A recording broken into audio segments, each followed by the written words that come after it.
नमस्कार, मेरा नाम है सुमित सिंह मेहता। हाजिर हूँ आपके सामने क्लासिकल मैकेनिक्स से रिलेटेड एक और नया लेक्चर लेके।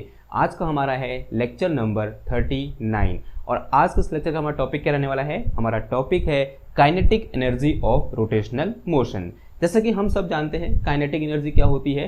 Kinetic energy is due to a motion of any object. जब भी कोई ऑब्जेक्ट क्या करता है, मोशन करता है, तब उसके पास क्या होती है, एक खास तरह की एनर्जी होती है जिसे हम क्या बोलते हैं, काइनेटिक एनर्जी बोलते हैं। जैसे काइनेटिक एनर्जी से परिचय हमारा पहले भी हुआ था। जैसे मान लिया हमारे पास क्या है, कोई एक पॉइंट पार्टिकल है। मेरे पास क्या है, कोई एक पॉइंट पार्टिकल है जिसका मास कितना है, m है, और जो v वेलोसिटी से क्या कर रहा है, मूव कर रहा है। तब इस पार्टिकल की काइनेटिक एनर्जी को हमने कैसे डिफाइन किया था, हमने बोला था kinetic energy of this particle will be equal to half of m v square.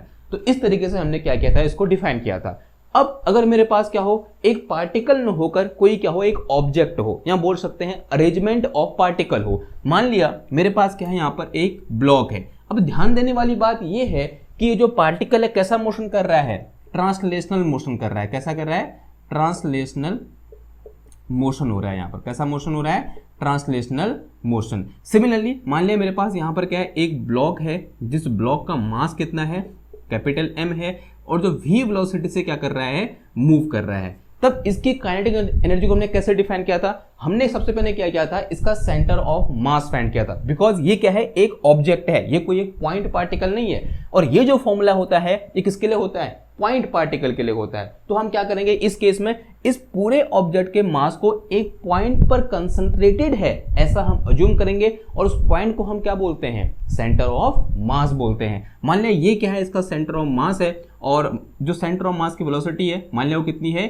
v centre of मास, ऐसा बोल दिया। Then kinetic energy of this block will be equal to half of mass of block into velocity of centre of mass का square. तो ये क्या हो जाएगा मेरे पास, kinetic energy of this block. अब जो इंपॉर्टेंट बात है, जो मैं अभी थोड़ी देर पहले बोला कि ये जो मोशन जो है यहाँ पर दोनों केस में, वो कैसा मोशन है, ट्रांसलेशनल मोशन है। अब क्वेश्चन ये आता है कि जब ऑब्जेक्ट ट्रांसलेशन मोशन ना करके एक प्योर रोटेशनल मोशन कर रहा होगा, तब हम उसकी काइनेटिक एनर्जी को किस तरीके से डिफाइन करेंगे। जैसे मान लिया मेरे पास क्या है, एक व्हील है, जैसे पंखा है ना, पंखा कैसा मोशन करता है, रोटेशनल मोशन करता है। मान लिया इस तरीके से कोई एक पंखा है जो क्या कर रहा है, रोटेशनल मोशन कर रहा है। और पंखे के ये क्या है, इस तरीके से ये फैन है, एक फैन ये है, और एक फैन ये है, और एक फैन ये है। तो 3 फैन है इस तरीके से पंखे के, और ये क्या कर रहा है, इस तरीके से ये पंखा है इस तरीके से रोटेशनल मोशन कर रहा है। लेट अस से कि जो एंगुलर वेलोसिटी है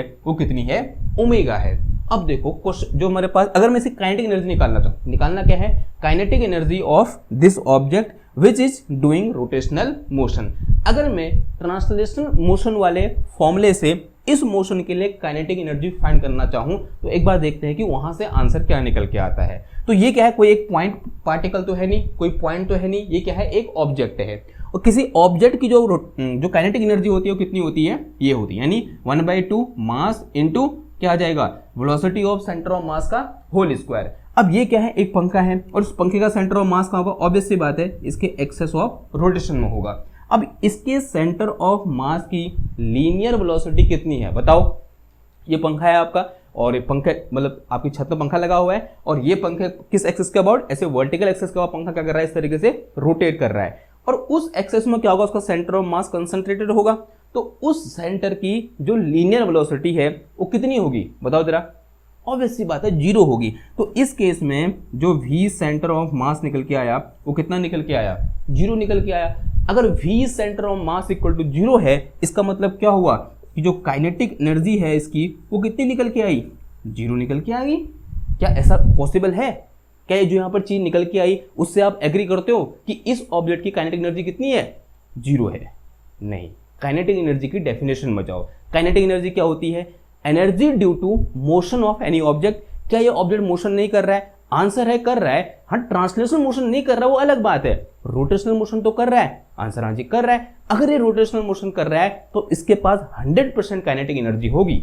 यानी अगर मैं ये फॉर्मूला इसके लगाता हूं, आंसर कितना आ रहा है, 0 आ रहा है। तो इसका मतलब फॉर रोटेशनल मोशन ये फॉर्मूला यूज नहीं हो सकता, हमें एक नया फॉर्मूला क्या करना पड़ेगा, फॉर्मुलेट करना पड़ेगा।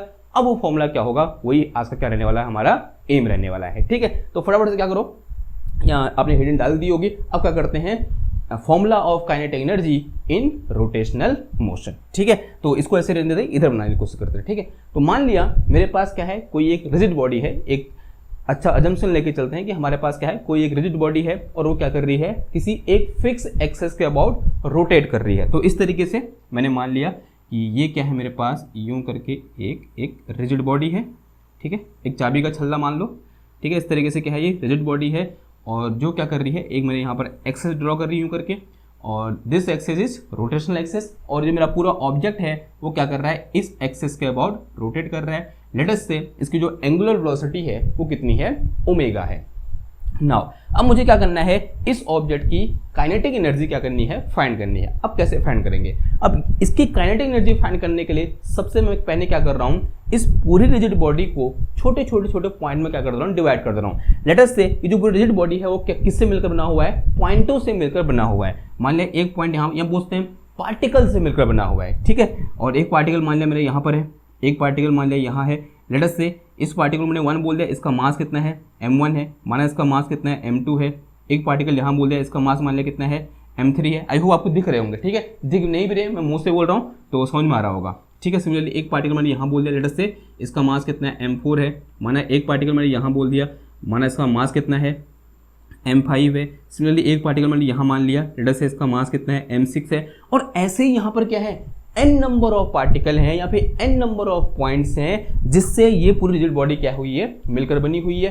अब मैं सारे पॉइंट दिखाने से रहा तो मैं यहाँ पर क्या बोल रहा हूँ, लेट अस से ये मेरे पास क्या है, nth पार्टिकल है जिसका मास कितना है, mn है। ठीक है, अब देखो, अब हर पार्टिकल की इसकी एक्सेस ऑफ रोटेशन से कुछ न कुछ क्या होगी, दूरी होगी, जिसे हम क्या बोलते हैं, रेफरेंस लाइन बोलते हैं।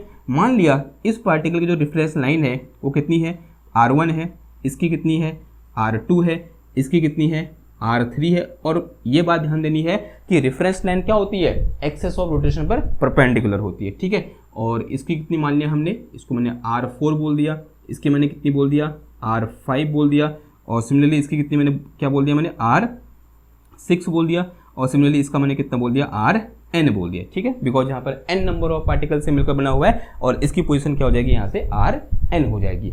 अब देखो थोड़ा सा और आगे बढ़ो, ऑब्जेक्ट क्या कर रहा है, यहाँ पर जो मेरे पास रिजिड बॉडी है वो क्या कर रही है, रोटेशनल मोशन कर रही है। और हमने ये पढ़ा था इन अवर प्रीवियस लेक्चर्स कि अगर ये ऑब्जेक्ट रोटेशनल मोशन कर रहा है तो ये जो पॉइंट है वो कैसा मोशन करेंगे, सर्कुलर मोशन करेंगे। और जब भी कोई पॉइंट या फिर कोई भी मास सर्कुलर मोशन करता है उसके पास क्या होती है, एक लीनियर वेलोसिटी होती है।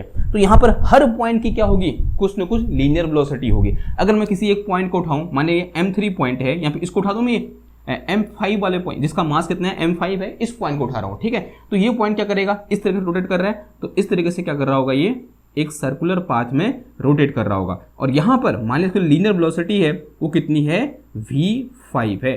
और हर पॉइंट की लीनियर वेलोसिटी क्या होगी, अलग अलग होगी। क्यों, क्योंकि हर पॉइंट की एक्सेस ऑफ रोटेशन से डिस्टेंस है वो क्या है, अलग अलग है। ये हमने पढ़ा था कि जो लीनियर वेलोसिटी होती है वो किस पर निर्भर करती है, कि वो जो जिस पॉइंट की लीनियर वेलोसिटी की हम बात कर रहे हैं वो पॉइंट एक्सेस ऑफ रोटेशन से कितनी दूर है। जो जितना ज़्यादा दूर होगा उसकी वेलोसिटी उतनी ज़्यादा होगी, जो एक्सेस ऑफ रोटेशन के जितना पास होगा उसकी वेलोसिटी या बोलते हैं लीनियर वेलोसिटी उतनी कम होगी। तो यहाँ पर हर पॉइंट की लीनियर वेलोसिटी क्या होगी, अलग अलग होगी। ठीक है, मान लो जो m1 है उसकी लीनियर वेलोसिटी v1 बोल दी मैंने। ओके, तो एक यहाँ चार्ट बना दूं मैं ताकि आपको थोड़ा बहुत यहाँ पर, अगर मैं ज़्यादा लिख दूंगा ना तो गुजमुज हो जाएगा, तो वो गुजमुज ना हो, क्या बोलेंगे उसको अच्छी भाषा में, गुजमुज ही बोलेंगे। ओके, यानी यहाँ पर डिसऑर्डर ना आ जाए तो उसके लिए मैं यहाँ पर चार्ट बना दे रहा हूँ। ठीक है, मान लिया मेरे पास जो पार्टिकल है यहाँ पर पॉइंट है, कौन कौन से हैं, mass of point, mass of point, पहले का मास कितना है, m1 है, दूसरे का मास कितना है, m2 है, तीसरे का मास m3, डेट कितने पॉइंट है, n पॉइंट है, और nth पॉइंट का मास कितना बोल दिया मैंने, mn बोल दिया। और इनकी जो रेफरेंस लाइन है, रेफरेंस लाइन m1 के लिए क्या है, रेफरेंस लाइन r1 है, m2 के लिए कितना है, r2 है, और m3 के लिए कितना है, r3 है, डेट mn के लिए कितना है, rn है। सिमिलरली इनकी लीनियर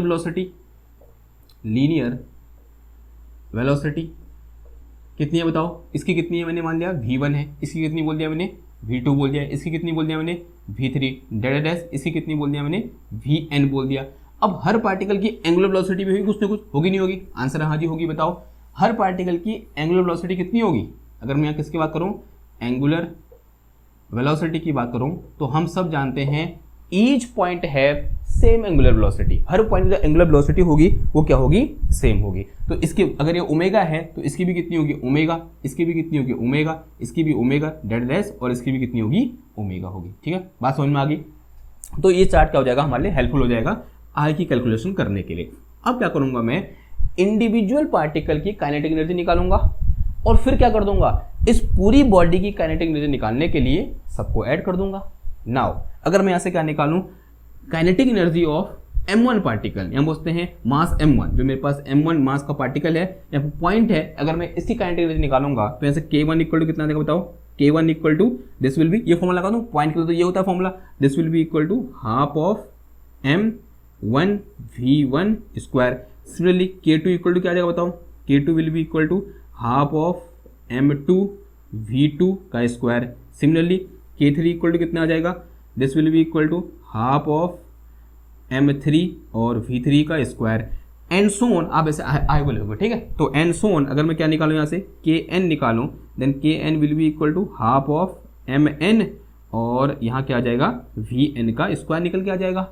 अब kinetic energy of this object which is rotating about this axis and this kinetic energy will be rotational kinetic energy, तो k rotational k due to this rotation will be equal to, यहाँ बोलते हैं kinetic energy due to this rotation will be equal to क्या हो जाएगा k1 plus k2 plus k3 plus and so on plus कितना आ जाएगा यहाँ पर k4 आ जाएगा। ठीक है, अब सिंपल क्या करो इन सारी वैल्यू को उठाकर यहाँ पुट कर दो, मतलब k1 k2 k3 और ये सॉरी kn होगा और इन सब वैल्यू को उठा के यहाँ पुट कर दो, आंसर आ जाएगा। तो यहाँ से मेरे पास क्या निकल के आया कि rotational will be equal to half of m1 और यहाँ पर क्या आ जाएगा v1 square plus half of m2 v2 square फिर प्लस हाफ ऑफ m3 और यहाँ क्या आ जाएगा v3 square plus and so on plus ये कितना आया यहाँ पर हाफ ऑफ m4 और ये कितना आया सॉरी यार क्या कर रहा हूँ ये mn और vn का स्क्वायर हो जाएगा। ठीक है,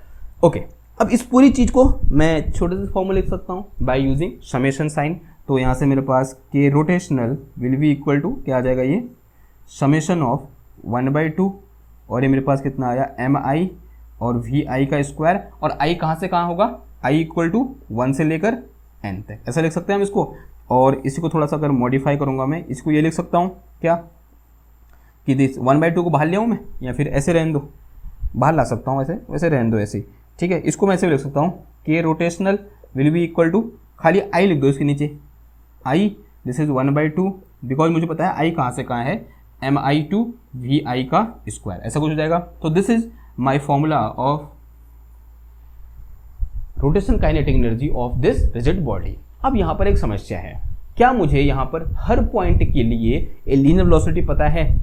मैं पता कर सकता हूँ अगर नंबर ऑफ पॉइंट्स क्या हो बहुत कम हो, लेकिन नंबर ऑफ पॉइंट्स अगर मैं किसी एक ऑब्जेक्ट की बात करूँ उसमें क्या होते हैं, अगर मेरे पास कोई एक ऑब्जेक्ट है तो उसमें नंबर ऑफ पॉइंट, अगर मैं एक पॉइंट को एक एटम के इक्विवेलेंट मानूं तो उसमें तो कितने 10⁻23 24 ऐसे एटम होंगे। तो क्या उन सब पॉइंट की लीनियर वेलोसिटी मुझे पता है? आंसर है मुझे पता नहीं है। ये फॉर्मूला है, हाँ ये क्या करेगा, अगर मेरे पास नंबर ऑफ पार्टिकल कम है 10 पार्टिकल है 5 पार्टिकल है तो इससे मैं क्या कर सकता हूँ आंसर निकाल सकता हूँ। लेकिन नंबर ऑफ पार्टिकल क्या है बहुत ज़्यादा है, लार्ज नंबर ऑफ पार्टिकल हैं, तब ये जो फॉर्मूला है वो क्या करेगा थोड़ा बहुत दिक्कत का सामना हमें करना पड़ेगा। अब मैं क्या कर रहा हूँ इस फॉर्मूले को थोड़ा सा इजी वे में लिखना चाह रहा हूँ। जो कैसे लिखेंगे, हमारी जो प्रीवियस नॉलेज है यहाँ पर वो यूज होगी। देखो since we know what we know v equal to linear velocity of any points in a rotational motion will be equal to r into omega. थोड़ा बहुत याद आ रहा है आपको, v इक्वल टू क्या होता है r ओमेगा होता है। अगर v equal to r omega है तो this give us vi equal to क्या हो जाएगा ri into omega, because this omega is constant for या फिर सेम फॉर ईच पार्टिकल। हर पार्टिकल के लिए ये ओमेगा क्या रहेगा कांस्टेंट रहेगा। अब थोड़ा इजी होगी चीजें, तो अगर ओमेगा सबके लिए सेम है तो vi की जो क्या पुट कर दो यहाँ पर ri इंटू ओमेगा पुट कर दो इन दिस इक्वेशन। इस इक्वेशन को मैं कुछ नाम दे दूं, लेट अस से दिस इज इक्वेशन नंबर 1। क्या बोलते हैं इसको, नाउ इक्वेशन 1 बिकम। तो इसको मिटा रहा हूँ, ठीक है। मैं आई होप ये तो हो गया होगा, ये तो क्या था, इंट्रोडक्टरी पार्ट था। और अब बात करते हैं किसकी, थोड़ा सा आगे बढ़ते हैं। Now equation 1 become, now equation 1 becomes, क्या हो जाएगी इक्वेशन 1। तो यहाँ से मेरे पास क्या निकल के आया कि rotational will be equal to summation I, this is 1/2, और यहाँ क्या आ जाएगा एम आई, और इंटू वी आई जो कितना आ जाएगा ये आर आई इंटू ओमेगा का होल स्क्वायर। तो यहाँ से मेरे पास के rotational will be equal to summation of I, और ये 1/2, और यहाँ कितना आया एम आई, और ये मेरे पास कितना निकल गया आर आई का स्क्वायर, और ये क्या आ गया मेरे पास ओमेगा स्क्वायर। अब ये 1/2 है जो कांस्टेंट है, this will be come out from this summation sign. तो यहाँ से K rotational will be equal to 1/2 आ गया, और ये मेरे पास क्या आ गया देखो समेशन ऑफ, एक ब्रैकेट लगा रहा हूँ यहाँ पर, ठीक है। तो समेशन और समेशन आई, और कितना आ गया 1/2 एम आई आर आई का स्क्वायर। अगेन ये ओमेगा क्या है कांस्टेंट है, तो उसको मैं समेशन से बाहर ले सकता हूँ, तो ये ओमेगा भी क्या आ जाएगा हमारा, सॉरी ओमेगा स्क्वायर भी क्या आ जाएगा बाहर आ जाएगा ना। ये मेरे पास क्या निकल के आया यहाँ पर, एक और फॉर्मूला निकल के आ गया, ठीक है। तो this is my new formula for kinetic energy of rotational motion. अब यहाँ से एक बहुत इंपॉर्टेंट कॉन्सेप्ट निकल के आता है, और उस कॉन्सेप्ट को समझने के लिए हमें इस ब्रैकेट को समझना पड़ेगा। जो मैंने यहाँ ब्रैकेट लगाया ना, एक ये ब्रैकेट है जो बड़ा ब्रैकेट लगा रखा है, यहाँ पे स्क्वायर ब्रैकेट लगा रखा है, इस चीज को समझना पड़ेगा। या बोल सकते हैं इस ब्रैकेट के अंदर, सॉरी ये क्या होगा मेरे पास, सिर्फ कितना है इतना है, ठीक है। इस ब्रैकेट के अंदर ये जो चीज है, क्योंकि 1/2 बाहर आ गया, ओके, इस ब्रैकेट के अंदर ये जो चीज है, इसको थोड़ा सा अच्छे से लिख दूं मैं, थोड़ा सा इधर करो। तो this will be equal to M I R I square, and this bracket is close, now this is omega square, ठीक है। अब इस ब्रैकेट के अंदर जो चीज है पहले हमें उसे समझना पड़ेगा। अगर हम इसे समझ गए ना, तो जो आगे आने वाला कॉन्सेप्ट है वो बहुत इंपॉर्टेंट है, वो भी आपको क्या हो जाएगा समझ में आ जाएगा। अब देखो ये चीज है क्या, ये हमको क्या बता रहा है, थोड़ा इसको थोड़ा बहुत ऐसे विजुलाइज करने की कोशिश करो। ये मेरे पास क्या है, माना ये मेरे पास इस तरीके से एक रिजिड बॉडी थी, रिजिड बॉडी, और वो क्या कर रही थी इस तरीके से इस एक्सेस के बाद रोटेट कर रही थी ओमेगा एंगुलर वेलोसिटी से। अगर मैं यहाँ पर क्या पुट करूँ 1 पुट करूँ, तो मुझे कौन सा पार्टिकल मिलेगा, m1 मास का पार्टिकल मिलेगा, जो यहाँ पर है, ये यहाँ पर है, यानी r1 डिस्टेंस पर मास कितना है m1 है। अब मेरी लैंग्वेज को थोड़ा ध्यान सुनना, r1 डिस्टेंस पर मास कितना है m1 है, r2 डिस्टेंस पर मास कितना है m2 है। ये इन्फॉर्मेशन मुझे यहाँ से मिल रही है, ठीक है। और r3 डिस्टेंस पर मास कितना है, r3 डिस्टेंस पर मास कितना है m3 है, r4 डिस्टेंस पर मास कितना है m4 है। ऐसा मुझे ये जो ब्रैकेट के अंदर जो चीज है उससे देखने को मिल रही है, फिर उससे समझने को मिल रही है। यानी this quantity which is inside this bracket is telling us about distribution of mass about axis of rotation. r क्या है, distance from axis of rotation. जब मैं यहाँ पर r i की जगह 1 पुट करता हूँ, तो ये मुझे बताता है कि इस एक्सेस ऑफ रोटेशन से r1 डिस्टेंस पर जो मास है वो कितना है m1 है। सिमिलरली ये बताता है कि इस एक्सेस ऑफ रोटेशन से r2 डिस्टेंस पर जो मास है वो कितना है m2 है। ये बात समझ में आई आपको। तो ये जो मेरे पास ब्रैकेट के अंदर चीज है ये हमको क्या बता रही है, this is telling us how mass is distributed about axis of rotation. तो इसको लिख के चलेंगे हम यहाँ पर, दिस टेल अस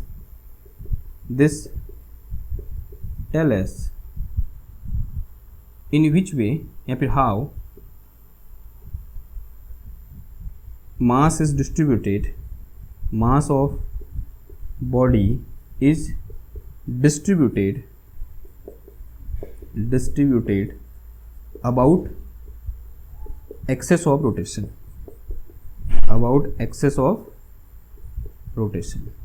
अब थोड़ा सा एक बार ट्रांसलेशन मोशन को याद करो। इन translation motion mass is a measurement of inertia. याद आ रहा है आपको, इन translation motion mass is a measurement of inertia.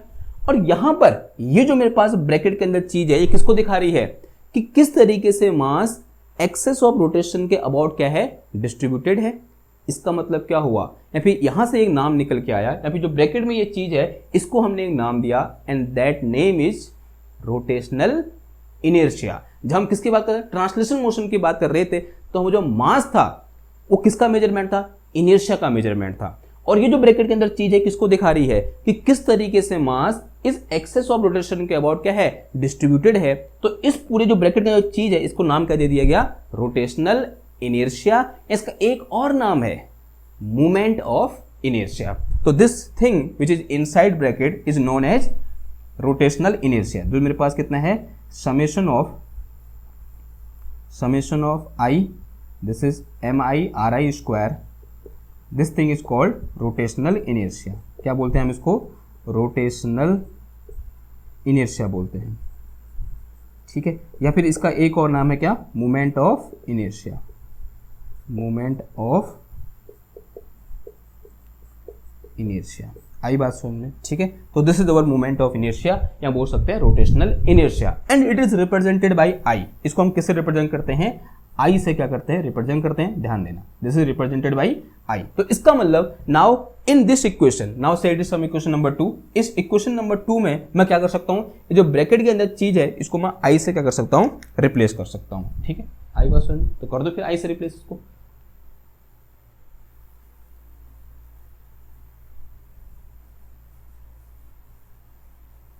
किया?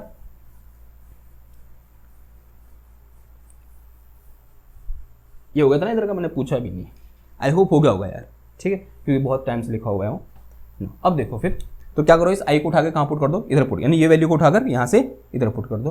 तो यहाँ से मेरे पास क्या निकल के आया कि rotational is equal to half of I omega square. अब देखो ये फॉर्मूला मुझे क्या लग रहा है? बड़ा अच्छा और सुसज्जित लग रहा है। तो this is very very important formula कि rotational kinetic energy will be equal to 1/2 of inertia और मल्टीप्लाई बाई, यहाँ बोलते हैं रोटेशनल इनर्शिया मल्टीप्लाई बाई उसकी एंगुलर वेलोसिटी का स्क्वायर, ठीक है। आई बात समझ में? अगर मेरे पास किसी एक बॉडी के लिए मोमेंट ऑफ इनर्शिया या रोटेशनल इनर्शिया दिया हुआ है, उसकी एंगुलर स्पीड दी हुई है, तो मैं आसानी से क्या कर लूंगा?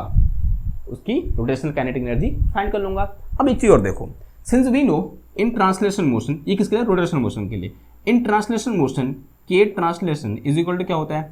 हाफ ऑफ mv स्क्वायर, जहां पर v क्या होती है? लीनियर वेलोसिटी, या बोलते हैं ट्रांसलेशन वेलोसिटी।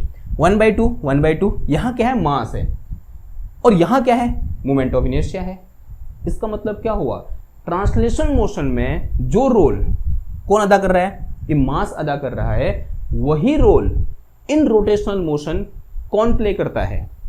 आई प्ले करता है, या बोल सकते हैं मोमेंट ऑफ इनर्शिया प्ले करता है, ठीक है। अगर आपसे बोले तो किस तरीके से आप यहां पर इन दोनों को रिलेट कर सकते हो, तो आप ये बोलोगे कि this I is rotational analogous of mass, यानी ट्रांसलेशन मोशन में जो काम मास करेगा, रोटेशनल मोशन में वही काम कौन करेगा? मोमेंट ऑफ इनर्शिया करेगा, या बोल सकते हैं रोटेशनल इनर्शिया करेगा। ये बात समझ में आई? तो इस तरीके से हम क्या कर सकते हैं? इन दोनों को लिंक कर सकते हैं।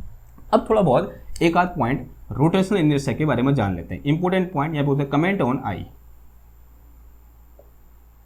Comment on I. देखो आई पर क्या कमेंट कर सकते हैं? बहुत इंपॉर्टेंट है। हमने ये बोला कि this I is equal to क्या है मेरे पास? समेशन ऑफ MI/RI स्क्वायर, और ये जो चीज है वो किसको रिप्रेजेंट कर रहा है? This tell us how mass is distributed, mass of body is distributed about axis of rotation. अगर मैं अपनी एक्सेस ऑफ रोटेशन को चेंज कर दूं, देखो इनिशियली मेरी एक्सेस ऑफ रोटेशन क्या थी? ये मेरे पास क्या है? इस तरीके से एक ऑब्जेक्ट है, एक्सेस ऑफ रोटेशन ये है। अगर मैं ऑब्जेक्ट मेरे पास सेम ऐसा ही है, अभी मेरी एक्सेस ऑफ रोटेशन ये होगी। अभी ये मेरे पास क्या है? एक्सेस ऑफ रोटेशन है, पहले क्या थी? ये थी। जैसे मैंने यहां पर एक्सेस ऑफ रोटेशन चेंज किया, क्या मास के डिस्ट्रीब्यूशन में चेंज आया? आंसर है हाँ जी, ऑब्वियस सी बात है आया। देखो अभी परपेंडिकुलर डिस्टेंस कैसे होगी?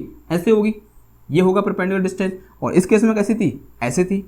यानी यहां पर क्या हुआ? जो मास के डिस्ट्रीब्यूशन में क्या आ रहा है? चेंज आ रहा है। यानी इसका मतलब क्या हुआ? अगर मैं इस एक्सेस के बाद मास का डिस्ट्रीब्यूशन देखूं और इस एक्सेस के बाद मास का डिस्ट्रीब्यूशन देखूं, दोनों केस में कंडीशन क्या है?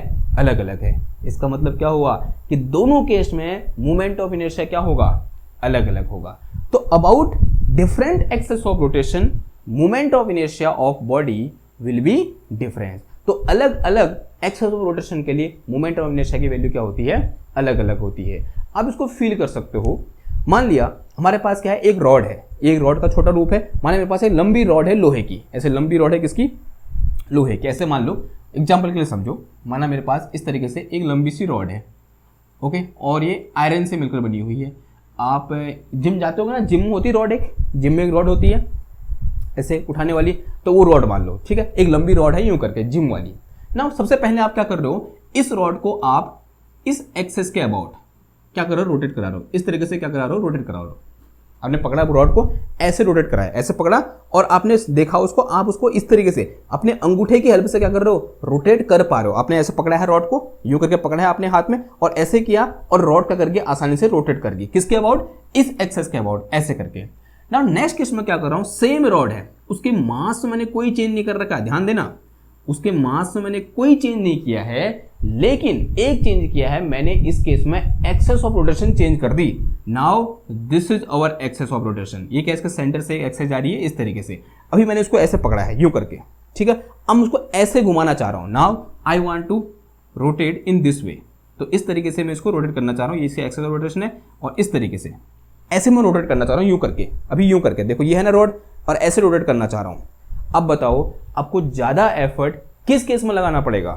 देखो ऊपर वाले केस में सिर्फ आप अंगूठे की हेल्प से उसको ऐसे रोटेट कर पा रहे थे, और नेक्स्ट वाले केस में आपको बहुत ज्यादा क्या लगाना पड़ा, वहां पर बहुत ज्यादा एफर्ट लगाना पड़ा। तो इसका मतलब क्या हुआ, मास तो उसका चेंज हुआ नहीं। तो चेंज क्या हुआ, यहां पर चेंज हुआ मास का distribution about axis of rotation. यहां पर क्या था, मास इसके बहुत पास पास था, देखो ये मेरे पास एक्सेस ऑफ रोटेशन है और उसके मास जो था उसके बहुत पास पास था। लेकिन इस केस में क्या हुआ, मास बहुत दूर तक क्या है, डिस्ट्रीब्यूटेड है। यहां पर जो एक्सेस ऑफ रोटेशन के बाद मास का डिस्ट्रीब्यूशन है, यहां पर एक्सेस ऑफ रोटेशन के अबाउट जो मास का डिस्ट्रीब्यूशन है, दोनों क्या है, अलग केस है। अगर दोनों में मास का डिस्ट्रीब्यूशन अलग है अबाउट एक्सेस ऑफ रोटेशन, इसका मतलब दोनों का मोमेंट ऑफ इनर्शिया भी क्या है, अलग है। यहां पर मोमेंट ऑफ इनर्शिया क्या है, कम है, इसलिए बहुत इजीली हमने क्या कर दिया, उसको रोटेट कर दिया। यहां पर मोमेंट ऑफ इनर्शिया क्या है, बहुत ज्यादा है। क्यों, अगर मैं यहां पर एक पॉइंट बोलूं तो डिस्टेंस कितनी है, इतनी है, तो यहां पर डिस्टेंस इतनी बहुत छोटी छोटी डिस्टेंस है, यानी इस पर आर पर निर्भर करता है, डिस्टेंस पर निर्भर कर रहा है, आर पर निर्भर कर रहा है। तो इसका मतलब क्या हुआ, इसका जो मोमेंट ऑफ इनर्शिया है about this axis is very large in compare to moment of inertia about this axis. तो this is the reason it is easy to rotate in this way in compare to this way. Clear है बात। तो इस तरीके से क्या करता है, मोमेंट ऑफ इनर्शिया एक इंपॉर्टेंट रोल यहाँ पूछते हैं। इस तरीके से हम क्या कर सकते हैं, इसके लिए एक कमेंट यहाँ पर पास कर सकते हैं कि मोमेंट ऑफ इनर्शिया किस पर निर्भर करती है, कि वो किस एक्सेस के अबाउट हमारा रोटेशन हो रहा है। क्लियर हुई बात। तो this is all about moment of inertia and kinetic energy of rotational motion. I hope आपको ये लेक्चर समझ में आया होगा। इंपॉर्टेंट क्या है, मेरे पास ये फॉर्मूला है। अब क्या करेंगे, नेक्स्ट लेक्चर में मोमेंट ऑफ इनर्शिया पर और कमेंट करेंगे, या बोल सकते हैं moment of inertia for different type of system हम क्या करेंगे, फाइंड करेंगे। एक हम कह लेंगे डिस्क्रीट सिस्टम ले लेंगे कि मेरे पास 3 या 4 पॉइंट पार्टिकल दिए होंगे और उन पॉइंट पार्टिकल के जो सिस्टम बना होगा वो पूरा सिस्टम रोटेट कर रहा होगा, यहाँ पे बोलते हैं रोटेशनल मोशन कर रहा होगा। तब उस सिस्टम की जो मेरे पास रोटेशनल काइनेटिक एनर्जी होगी, या बोलते हैं जो मोमेंट ऑफ इनर्शिया होगा, वो हमें क्या करना होगा, फाइंड कर। जब मोमेंट ऑफ इनर्शिया फाइंड करेंगे तभी तो हम क्या फाइंड कर पाएंगे, काइनेटिक एनर्जी फाइंड कर पाएंगे ना। जब आई फाइंड होगा तभी तो क्या होगा, रोटेशनल काइनेटिक एनर्जी क्या होगा, फाइंड होगा। ऑब्वियस सी बात है। तो ये क्या रहेगा, हमारा नेक्स्ट एम रहेगा कि मोमेंट ऑफ इनर्शिया या फिर rotational inertia for different type of system, या बोलते हैं for different type of bodies. लेकिन फिलहाल के लिए आज के इस लेक्चर में क्या करते हैं, हम यहीं तक बात करते हैं। मैं मिलता हूं आपसे नेक्स्ट क्लास में। हाँ, एक और इंपॉर्टेंट चीज, क्या करो, अगर आपको पसंद आया लेक्चर, आपको लगता है कि आपके लिए हेल्पफुल है, तो इसको अपने दोस्तों के साथ शेयर करो, अपने कॉलेज के ग्रुप में शेयर करो, और जो भी आपके आसपास जितने भी बच्चे साइंस से रिलेटेड हैं, बीएससी कर रहे हैं या फिर बीटेक कर रहे हैं, तो उनके साथ ये इन्फॉर्मेशन को क्या करो, शेयर करो कि एक फिजिक्स दर्शन नाम का चैनल है, वहाँ पर इस तरह का कंटेंट प्रोवाइड किया जाता है। ठीक है, आई होप आपको लेक्चर समझ में आया होगा, और समझ में आया तो ठीक है, फिर अच्छी बात है। मैं मिलता हूँ आपसे नेक्स्ट क्लास में। ओके, एक और नए टॉपिक के साथ। तब तक थैंक यू, धन्यवाद, बाय बाय।